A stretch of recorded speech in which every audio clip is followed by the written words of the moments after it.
నమస్తే. తెలంగాణ రాష్ట్రంలో వడ్లు రోడ్లపైకి వచ్చినాయి. వడ్ల కొనుగోలు వేగవంతం చేస్తూ ఉన్నామని చెప్పేసి ప్రభుత్వాలు చెప్తా ఉన్నాయి.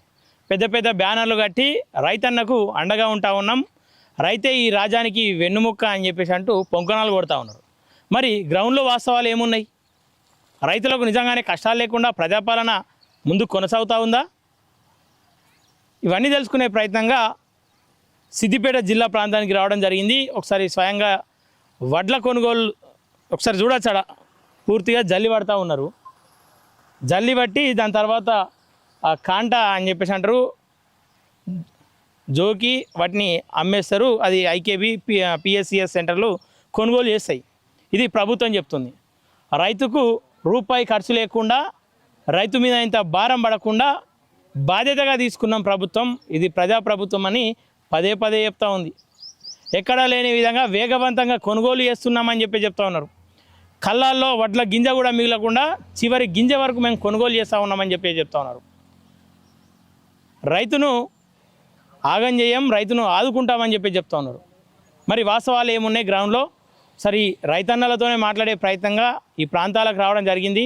ఈ ప్రాంతంలో ఉన్నటువంటి కలెక్టర్ కూడా ఏమని చెప్తా ఉంది, రైతులకు అండగా కలెక్టర్ ఉంటుంది, ప్రభుత్వం ఉంటుంది, ఖచ్చితంగా ఎక్కడ అన్యాయం జరిగినా సహించేది లేదు అని చెప్పేసి పెద్ద పెద్ద సినిమా డైలాగులు కూడా చెప్పడం జరిగింది. మరి అవి రియాలిటీగా ఉన్నాయా లేదా తెలుసుకునే ప్రయత్నంగా ఈ ప్రాంతానికి రావడం జరిగింది. రైతులతో మాట్లాడదాం. ఏముంది, ఏమంటా ఉన్నారు, ఏమనుకుంటా ఉన్నారు, కొనుగోలు అంశంలో ఎట్లా ఉంది, పిఎస్సిఎస్ కావచ్చు, ఐకేబీ కావచ్చు, అధికారులు ఎట్లా వ్యవహరిస్తూ ఉన్నారు, అసలు తరుగు కడియకుండా వాళ్ళ వద్ద వడ్లు కొనుగోలు చేస్తూ ఉన్నామని చెప్తా ఉన్నారు.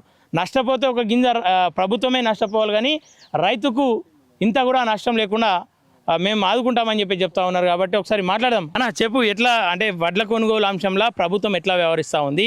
వడ్ల కొనుగోలులో అసలు ఆలస్యం లేదు, జాప్యం లేదు, పూర్తి స్థాయిలో రైతులకు సహకరిస్తూ ఉంది ప్రభుత్వం అని చెప్తాను. నిజమేనా? వాస్తవానికి నిజమే వాళ్ళు చెప్పింది. అది ఓన్లీ చెప్పడానికి మాత్రమే, మాటల్లోనే పరిమితమైంది ప్రభుత్వం. మేము దాదాపు వడ్లు కోసి 20 రోజులు అవుతుంది. ఎండబెట్టినాం, కుప్ప నూకినాం, అయినా కానీ వాళ్ళు రావడం లేదు, కాంట పెట్టడం లేదు. దేనికోసం అంటే లారీలు వస్తలేవని వాళ్ళకు రీజన్ చెప్తున్నారు. లారీలు వస్తే మళ్ళీ ఇంకోటి వడ్లు ఎగపోయి అన్నట. వడ్లు ఎగపోసినా కట్టింగ్ ఉంది, ఎగకపోతే ఇంకెక్కువ కట్టింగ్ చేస్తారు. ఇంకోటి అమాలి విషయంలో ఈ మధ్య అంటే మేము న్యూస్లో చూసే తెలుసుకున్నాం, అమాలి ఛార్జెస్ కూడా గవర్నమెంట్ ఇవ్వాలని వాళ్ళు న్యూస్లో చెప్తున్నారు. అది ఎంతవరకు నిజమో మాకు కూడా తెలియదు, కానీ మా నుంచి అయితే క్వింటల్కి 38 రూపాయలు కట్ చేస్తున్నారు. 38 రూపాయలు మళ్ళీ లారీ ట్రాన్స్పోర్ట్ ఛార్జెస్, అది తాడు కట్టడానికి అవి అదనపు ఛార్జెస్ అవి కూడా మా పైనే వేస్తున్నారు. వాస్తవానికి మనం కోరుకున్న ప్రభుత్వం అయితే ఇది కాదు. మార్పు కోసం ప్రయత్నించినాం, కానీ వడ్లు కొనుగోలు విషయంలో కానీ మొన్న మేము మక్కలు మేము అలా కోసి దాదాపు 20-25 రోజులు అయింది. మక్కలు కాంట పెట్టినప్పుడు కూడా ఇంతకన్నా ఇంకెక్కువ రిస్క్ అయింది. దాదాపు మా దాకా సీరియల్ వచ్చేసరికి తాటిపత్రి బార్దన్ కూడా అయిపోయింది. బార్దన్ కూడా బయట కొనుకొచ్చుకోవాలని చెప్పారు. దానికి ఒకటి వచ్చే సంచి 20 రూపాయలు అడిషనల్గా మాకు ఖర్చు అయినాయి. ఐకేపీ సెంటర్లో ఉన్న వరకు కవర్లు ఇచ్చారు, తర్వాత బయటకు వెళ్ళి కొనుకొచ్చుకోమన్నారు. మక్కల విషయంలో కూడా దాదాపు 1 నెల రోజుల దాకా వెయిట్ చేసి కాంట పెట్టుకున్న సందర్భాలు చాలా ఉన్నాయి. మొన్నటిదాకా మక్కలు పెట్టినాం. ఒక 2 నెలలు మక్కలకు వడ్లకు మా సమయం మొత్తం వీటికే కేటాయించడం జరుగుతుంది. మిగతా పనులన్నీ అన్నీ ఎక్కడెక్కడ పోస్ట్ పోన్ అవుతున్నాయి. మార్పు కోసం వాస్తవానికి రైతులు కోరుకున్నది అయితే ఇది కాదు. తెలంగాణ ప్రభుత్వంలో ఏవైతే లోపాలు అవన్నీ ఉన్నాయో చూసి మార్పు కోరుకున్నారు విద్యార్థులు కానీ రైతులు కానీ. అటు విద్యార్థులకు న్యాయం జరగలేదు, ఇటు రైతులకు న్యాయం జరగలేదు. మార్పు కోరుకోవడం వల్ల ఒక రావు నుంచి రెడ్డికి మాత్రమే అధికార మార్పు జరిగింది తప్ప మనం కోరుకున్న మార్పు ఇది కాదు. మనం కోరుకున్న మార్పు రావాలంటే మన ఒక బీసీ ఎస్సీ ఎస్టీ బిడ్డ అధికారంలోకి వస్తేనే మనం కోరుకున్న మార్పు వస్తుందని నేను బలంగా నమ్ముతున్నాను. అంటే కష్టాలు తెలిసిన వాడు వస్తే కష్టాలకు పరిష్కారం దొరుకుతుందని చెప్పేసి అంటారు. అంతే కదా, మరి ఏసీ రూమ్లలో కూర్చున్నానికి ఏం తెలుస్తుంది? నాకు తెలిసి దాదాపు ఒక 90% అంటే ఒక 100% రైతులు ఉంటే వాళ్ళు ఒక 90% రైతులు ఒక బీసీ ఎస్సీ ఎస్టీలో ఉంటారు. ఇక్కడ ఉన్న సందర్భంలో ఏ ఒక్క రావు కూడా రెడ్డి కూడా వాళ్ళ కాళ్ళతోటి వడ్లు దున్నడం కానీ వడ్లు జల్లి పట్టడం కానీ చేయడం లేదు. ఉంటే ఉండొచ్చు, ఒక 5% ఉండొచ్చు, కాదనడం లేదు. కానీ పూర్తి స్థాయిలో ఇబ్బంది పడుతుంది అయితే ఒక బీసీ బిడ్డలే, ఒక ఎస్సీ బిడ్డలు మాత్రమే ఇబ్బంది పడుతున్నారు. దీనికి పరిష్కారం ఏంది? చివరిగా రైతులను ఆదుకుంటా ఉన్నాం, సకాలంలో రైతు బంధు పడతా ఉంది, రైతు భరోసా వాళ్ళకు బలంగా ఆదుకునే ప్రయత్నం చేస్తూ ఉంది. ఇటు చూసుకుంటే వడ్ల కొనుగోలు విషయంలో జాప్యం లేదని చెప్పి చెప్తా ఉన్నారు. ఇవన్నీ వాస్తవాలు కాదని చెప్పేసి క్లియర్గా చెప్పబోతున్నారా? ఇవన్నీ వాస్తవాలు ఏవి కావు. దాదాపుగా వడ్లు కాంట పెట్టడానికి ఒక మినిమం ఒక 20-25 డేస్ టైం పడుతుంది. మొక్కజొన్నలు కాంట పెట్టడానికి ఒక 30 డేస్ టైం పడుతుంది. అలాగే మొక్కజొన్నలు కూడా పూర్తి స్థాయిలో కొనడం లేదు, సెంటర్లు ఎత్తేసిర్రు ఆల్రెడీ. చాలా మంది రైతులు సెంటర్ల దగ్గరికి వెళ్ళి మక్కలు లోడు మళ్ళీ రిటర్న్ తీసుకునే సందర్భాలు కూడా ఉన్నాయి. మొక్కజొన్న పెడితే మొక్కజొన్న కొనడం లేదు, వడ్లు పెడితే వడ్లు కొనడం లేదు, సన్ఫ్లవర్ చివరికి సన్ఫ్లవర్ పెట్టినా సన్ఫ్లవర్ కూడా కొనడం లేదు, అక్కడ కూడా సెంటర్లు క్లోజ్ చేస్తారు. మరి మేము ఏం పండియాలి, ప్రభుత్వం ఏం కొంటుంది అనేది ప్రభుత్వమే మాకు క్లారిటీ ఇవ్వాలి. ప్రాజెక్టులు కట్టిరు, అవి ఎందుకు? వృధానే కదా, పంటలు పండించుకోవడానికే కదా. వడ్లు వేస్తే వడ్లు కొనరు, మొక్కజొన్న వేస్తే మొక్కజొన్న కొనరు, సన్ఫ్లవర్ వేస్తే సన్ఫ్లవర్ కొనరు. మరి ఎందుకు ప్రాజెక్టులు ఎందుకు? ఉన్న భూమిలో మేము ఏ వ్యవసాయం చేయాలి? అది కూడా ప్రభుత్వం చెప్తేనే బాగుంటుంది. ప్రభుత్వం ఒక ప్రణాళిక ఇచ్చి గివి వండిగిరి మీకే గింత ఇస్తాం అనేసి చెప్తే అయిపోద్ది కదా. మాకే శాలరీ లెక్కలు కట్టిమనండి, వాళ్ళే మా ల్యాండ్లన్నీ లీజ్ లెక్కల్లో తీసుకొని వాళ్ళు ఏ పంట చెప్తే పంట వేస్తాం, పెట్టుబడి వాళ్ళే పెట్టని, మేము సర్వీస్ చేస్తాం, మాకు ఛార్జెస్ కట్టి అని. ఇదంతా బాధ కన్నా. ఇక్కడ వడ్లు పోసి 20-25 రోజులు అవుతుంది, కాంట సరిగా అయితే లేవు. ఇక రైతులకు చాలా ఇబ్బంది అవుతుంది. ఏదైనా ఉంటే తొందరగా స్పందించాలని చెప్పేసి నేను చెప్తున్నాను. ఇప్పటికైనా ఏదైనా ఉంటే తొందర యాక్షన్ తీసుకోవాలని చెప్పేసి. హమాలీ ఖర్చులు ఎవరు పెట్టుకుంటున్నారు? హమాలీ ఖర్చులు రైతులే పెట్టుకుంటున్నారు. మరి ప్రభుత్వం మేము పెడుతున్నాం, రైతులు ఎవరి ప్రభుత్వం ఏం పెడతారు? హమాలీ ఖర్చు మేమే పెట్టుకుంటున్నాము. ఏ ఖర్చు ఉన్నా మేమే పెట్టుకుంటున్నాము. అన్నీ ఇస్తామని చెప్తున్నా, ఏ ఖర్చు కూడా మాకు ఇస్తలేదు ప్రభుత్వం. రైతునే రాజులాగా చేస్తారు. రైతు ఉంటేనే రాజ్యం బాగుంటుందని చెప్తున్న రేవంత్ రెడ్డి ప్రభుత్వం ఇంతవరకు కూడా ఎలాంటి చర్యలు తీసుకోలేదు. మళ్ళీ ఉన్న రైతు ప్రతి ఒక్క గింజ కూడా కొంటున్నామని చెప్పి కూడా అంటున్నారు. కానీ ఈ పొల్లు వచ్చింది, ఈ కటింగ్ బిటింగ్ అని చెప్పేసి బాగానే పెడుతున్నారు. ఈ పొల్లు బాగా వస్తుందని చెప్పేసి జల్లి పట్టుకుంటున్నారు. రైతులు చాలా ఇబ్బంది పెడుతున్నారు దీనికి. ఈ విషయం మీద ఈ కొనుగోలు సరిగా కొంటలేరు సరిగా. ప్రభుత్వం అనేది చాలా ఇబ్బంది చేస్తారు రైతులు ఏదైనా ఉంటే. మేము రోడ్డు మీద వడ్లు పోసినాం, కాంట పెట్టుకోమంటే ట్రాక్టర్ నింపుకొచ్చి ఇంట్లో పోసినాం. ఇంతకుముందు కైకేబుల్లో పోసినాం, బీరపకాడ పోసినాం, ఇప్పుడు మాలస్క రోలు అవి తీసుకొచ్చి ఇలా పోసినాం. ఎన్ని రోజులు అవుతుంది తీసుకొచ్చి? అవి 20-25 రోజులు కోసి, ఇవి 20 రోజులు. మ్యాచర్ వచ్చిందా? ఆయన మ్యాచర్ చూడ అన్నాడు రోడ్డు మీది. మళ్ళీ ఇప్పుడు ఐకేబుల్లో పోసినాం. ఏమంటాడు మరి? అది జల్లి పట్టాలి, జల్లి పడితే పెట్టుకుంటా, లేకపోతే లేదా అంటుండు. మ్యాచర్ చూడ అన్నాడు, చూడ అంటే తెచ్చినాం. ఇలా ఇక వాళ్ళు ఎట్లా చేస్తారు అని సపరేట్గా మేము ఇటు కోసుకొచ్చినాం. ఇక అమలు అయితే మేమే పెట్టుకుంటాం, ట్రాక్టర్కైనా దేనికైనా. అంటే ఒకప్పుడు ఎట్లుండే అంటే 20 రోజులు 30 రోజులు ఇట్లానే వెయిట్ చేసేటోళ్ళ? వెంటనే పోయినాయి అప్పుడు. ఎన్ని రోజులు? 10 రోజులలో పోయినాయి, 5 రోజులలో పోయినాయి, 6 రోజులలో పోయినాయి. ఇప్పుడు 25 రోజులకు ఎక్కువ ఇది కోసి. అవి మాలేసుక రోజులే ఫస్ట్ కోసినాం. ఇప్పుడు నూకి ఆ ప్యాలలు అయినా ఎల్లెత్తుకొచ్చినాం. ఒకవేళ వాన వస్తే ఏంది పరిస్థితి? ఇక పోతే కొట్టుకొని ఏం చేస్తాం? మత్తిగా పెట్టుబడి అయింది. వరి మిషన్కి, ట్రాక్టర్కు, దున్కానికి, మాంసాంసులకు. ఇప్పుడు పొద్దుగా 4 పోసినాం. ఇప్పుడు 6 పోతున్నాం. ఖర్చు ఇదంతా ఖర్చు కదా మరి.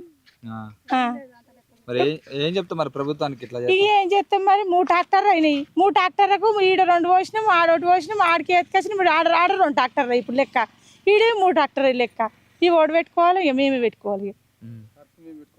ఇప్పుడు 1, 2, 3, 4, 5 పోతున్నాం. ఏం చేయమంటున్నావు? అవి పండించిన లాభం లేదు, పండియకుండా లాభం. గత ప్రభుత్వంలో కూడా ఇట్లా ఉంది, ఈ ప్రభుత్వంలో ఇంతకుముందు గింత కోసలేదు మరి. రోళ్ళ పంట అయినా పెట్టుకురు మరి. ఈసారి రోళ్ళ వడ్లే పెట్టమంటారు వాళ్ళు. పెట్టమంటేనే ఇవాళ తీసుకొచ్చినాం. మరి ఏం చెప్తా మరి రేవంత్ రెడ్డికి? ఏం చెప్తారు అందరితో? నేనేం చేస్తా సారిగా? పెట్టుబడులు పెట్టి కొట్టుకపోతాయి. ఇక ఇప్పుడు ఇవి కూడా ఎప్పుడు పెడతారో గ్యారెంటీ లేదు కదా సారు.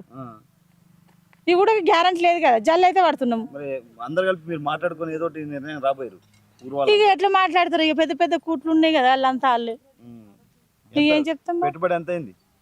మా అత్తగాయని వాడు ఉన్నాయని పేరుకుంటుంది. పెట్టుబడి వస్తుందా? పెట్టుబడి మాది అత్తయ్య. అవి మరి మిషన్లకాయ, ట్రాక్టర్లకాయ, దున్కాలకాయ, నాటేసిన దానికాయ, ఇవి కోసిన దానికే డబుల్ మోయబడుతుంది. ఇప్పుడు మిషన్కే 4 రోజులు తిరగబట్టి. ఇంత గోస అయితే లేదు అప్పుడు. లేదు, మేము ఈ జల్లి పట్టలేము, రోళ్ళ పంట పెట్టుకొని పోయిరు. ఎక్కడుంటే అక్కడికి వచ్చి పెట్టుకోపోయారు. మరి ఈ అమాలి ఖర్చులు కావచ్చు, బస్తాలు టిక్కీలు ఉంటాయి కదా, ఇవన్నీ ఎవరు పెట్టుకుంటున్నట్టు? ఖర్చు గవర్నమెంట్ ఇస్తుందా లేకపోతే మీరే మేమే పెట్టుకుంటున్నాం. ఈ అమ్మాయిలు అయితే మేము పెట్టుకుంటున్నాం. అప్పుడు కూడా ఇలాగే ఉండేనా? వాళ్ళు బోరాలు మేము తెచ్చుకుంటాము. ఈ అమ్మాయిల పైసలు మేము పెట్టుకుంటాం. వాళ్ళు ఇస్తేనే మనము వారికి తెచ్చుకుంటాం కదా గోజాంలకి. అవసరం అప్పుడే పరిస్థితి గోజాంలు ఇస్తే తెచ్చుకుంటాము. అప్పుడు సిట్టి ఇస్తే రాసిర్రు, ఇచ్చిర్రు. ఇప్పుడు పసారి తిరిగిన వాళ్ళు సప్పుడు చేస్తలేరు.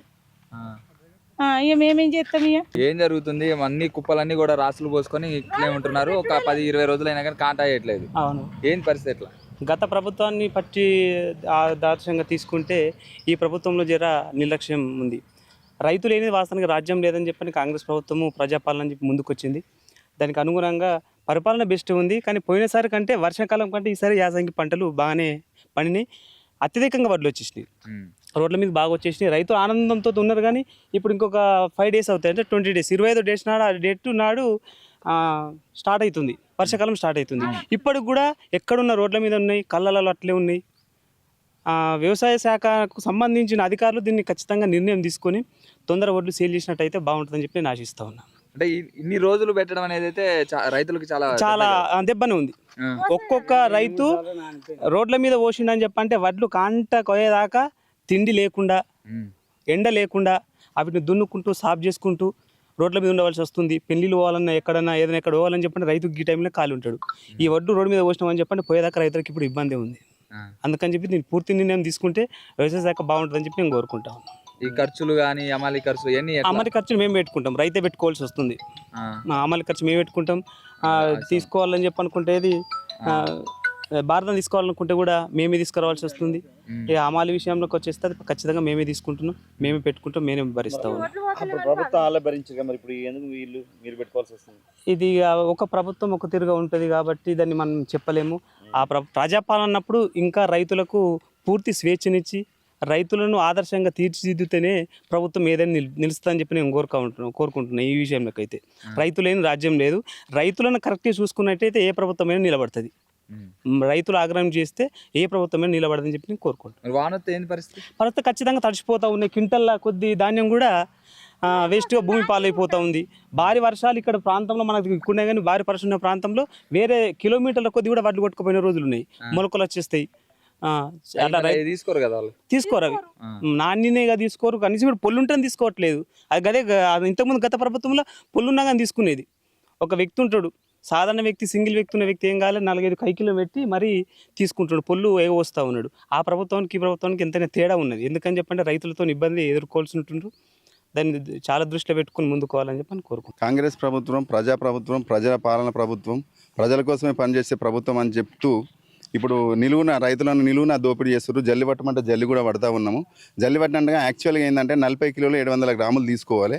జల్లి పట్టిన వడ్లను కూడా 41 కిలో 300 గ్రాములు తూకం వేస్తూ ఉన్నారు. రైస్ మిల్లర్లు దోపిడీ ప్రభుత్వం కూడా పట్టించుకోకుండా దళారులుగా మధ్యలో వ్యవహరించి ప్రభుత్వము చాలా రైతులను నిలువు దోపిడీ చేస్తూ ఉన్నారు. కొంతమందిని అయితే 43 కిలోలు పెట్టినా కూడా అక్కడ మిల్లర్ల దగ్గర క్యూలో నిలబడి ఖాళీ కాని పరిస్థితి కూడా ఉన్నది. లారీలు కూడా చక్కగా పంపించట్లేదు. జల్లి పట్టినా కూడా చూడండి, ధాన్యం జల్లి పట్టినాక కూడా 41 కిలో 300 గ్రాములు పెడుతున్నారు. ఇంత ఏ గ్రేడ్ రకంగా పండించి ఇంత మంచి పంటను కూడా మాకు బి గ్రేడ్ రేట్ ఇస్తూ ఉన్నారు. ప్రభుత్వం కూడా రేటు 4360 రూపాయలు కట్టియాల్సింది 4340 రూపాయలు కట్టిస్తూ ఉన్నారు బి గ్రేడ్ రేటు. ఇది ప్రజాప్రభుత్వం, ప్రజల ప్రభుత్వం అని చెప్పు తిరిగే కాంగ్రెస్ ప్రభుత్వం రైతులను నిలువుగా దోపిడీ చేస్తూ ఉన్నారు.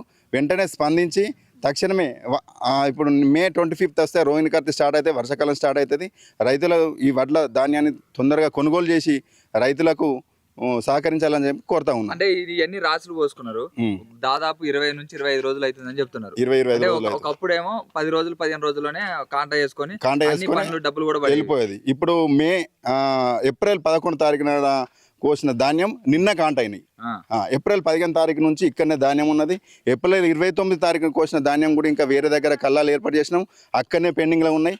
ఎక్కడ కూడా ధాన్యం కొనడం లేదు. కేవలం వార్తలకే కలెక్టర్లకు ఆర్డర్ చేస్తున్నాము, ఆఫీసర్లకు ఆర్డర్ చేస్తున్నాము. ఓన్లీ న్యూస్కు పరిమితం అవుతుంది ప్రభుత్వం తప్ప ఇక్కడ రియాలిటీగా వచ్చి చూస్తే మాత్రం ఇక్కడ కరెక్ట్ కొనుగోలు జరగడం లేదు. రైతులకు మాత్రం తీవ్రమైన ఇబ్బంది ఏర్పరుస్తారు, తీవ్రమైన అవస్థలకు గురవుతారు. ఇప్పుడు చూడు సాయంత్రం అయితే మబ్బు పడుతుంది, కవర్లు కప్పాలి చేయాలి, కవర్లకు కూడా సరైనటువంటి కవర్లు కూడా అందియడం లేదు. కళ్ళలకు వాస్తవానికి ధాన్యానికి సంబంధించినటువంటి టార్పాలిన్ కవర్లు ప్రభుత్వం ఇస్తారని చెప్తా ఉన్నది. మనకు సూతీలు ఇస్తామని చెప్తా ఉన్నది, అమలు కూడా ఇవ్వద్దు ఎవరికని చెప్తా ఉన్నారు. కానీ మన దగ్గర అన్ని రకాలుగా అమలు వసూలు చేస్తారు, కవర్లు మేము తెచ్చుకుంటాం. వీళ్ళు యాక్సెప్ట్ చేయట్లేదు కదా, అమాలు ఇవ్వకపోతే వాడు అమాలు వచ్చి అమాలి మనకు కాంట చేయట్లేదు. కాంట చేయలేకపోతే ఇక్కడ ధాన్యం పోసుకొని ఉండలేము కదా, వాళ్ళ డిమాండ్ కాంట చేయట్లేదు. వాడు ఇప్పుడు అమాలు ఇవ్వకుండా మేము ఇయ్యం, అమాలి గవర్నమెంట్ ఇస్తారని, గవర్నమెంట్ ఎప్పుడు ఇస్తారో మాకు తెలియదు. కాంట మీద కావాలంటే మీరు అమాలు ఇవ్వాలి అని చెప్పి ఎంబడే అమాలి కాంట అయినా ఎంబడే మేము అమాలు ఇస్తా ఉన్నాం. అంటే అమాలి ఖర్చు ఇస్తేనే కాంట చేస్తా ఉన్నారు అంతే. అమాలి ఖర్చు ఇస్తేనే కాంట అవుతుంది. మేము సొంతంగా డబ్బులు పెట్టి కూడా కొన్నిసార్లు తీసుకొని వెళ్ళి రైస్ మిల్ల దగ్గర ట్రాక్టర్లు పెట్టుకొని వెళ్ళినా కూడా ఆ ట్రాక్టర్ కూడా మేమే భరించుకోవాల్సి వస్తుంది. ఎందుకంటే వర్షానికి నింపిన సంచులు ఉంటాయి కొంతమంది రైతులవి, నింపిన సంచులు తడిస్తే రైతుకే ఇబ్బంది. తడిసిన డబ్బులు మళ్ళీ మనం ఉల్టా పల్టా చేయాలి, మళ్ళీ తడిసిన ధాన్యం ఆడికి అయిన తర్వాత కోత పెడతాడు. కింటల్ గిన్నె అని చెప్పి మళ్ళీ 5-6 క్వింటాలు వాళ్ళు కటింగ్ పెడతారు. అది మేము ఎటు పెట్టి ఏ ప్రభుత్వం, ఈ కాంగ్రెస్ ప్రభుత్వం మీద నిట్ట నీళ్ళు దోపిడీ, మన రైతు బంధు వేయకుండా కూడా ఈ వడ్లు సరైన టైంలో కొనుక్కోకుండా తీవ్రమైన ఇబ్బందులకు గురి చేస్తారు రైతులు. మరి ఇప్పుడు ఫైనల్ గా ఇప్పుడు ఈ రాసులన్నీ కూడా అంటే ఇప్పుడు మీరు కళ్ళాల్లో పోసుకున్నారు, కళ్ళాల్లో పోసుకున్నాయని ఎప్పటికి అయిపోవాలా? ఈ యాక్చువల్గా ఏంటంటే ఈ 25th నుంచి వర్షాకాలం స్టార్ట్ అవుతాయి. ఆలోపు 1 వీక్ అటు ఇటు అయినా మే 20 వరకు అన్నా కంప్లీట్గా అయితే, ఇప్పుడు నెక్స్ట్ 20 తారీఖు నుంచి వర్షాలు స్టార్ట్ అయితే మళ్ళీ జనాలు ఏంటంటే మన ఖరీఫ్ సాగు చేస్తూ ఉంటారు, నార్లు పోస్తారు. మనం ఇప్పుడు మళ్ళీ ఈసారి సన్న బియ్యం పెడితేనే కొంటామని చెప్పి ఆల్రెడీ ఇప్పుడే అది చేస్తారు. దానికి తూకాలు పోసుకోవడం, వేరే పత్తి వర్షాకాల ఆధారంగా పంటలు చేసుకోవడం జరుగుతుంది. ఇక్కడనే 20 తారీఖు అయినా కూడా ఇంకా ఇంత ధాన్యం ఉంది. మీరు చూస్తారు కదా, మా అంటే 15 డేస్ ఉంది. 25th 15 డేస్ 10 డేసే ఉంది, 14th కదా. 10 డేస్ లోపల ఇవన్నీ పోతాయనే నమ్మకం అయితే మాకు లేదు. కాబట్టి తక్షణమే వేగవంతం చేసి ఈ సకాలంలో వడ్లు కొని రైతులకు మేలు చేయాలని చెప్పి కోరుతున్నాం.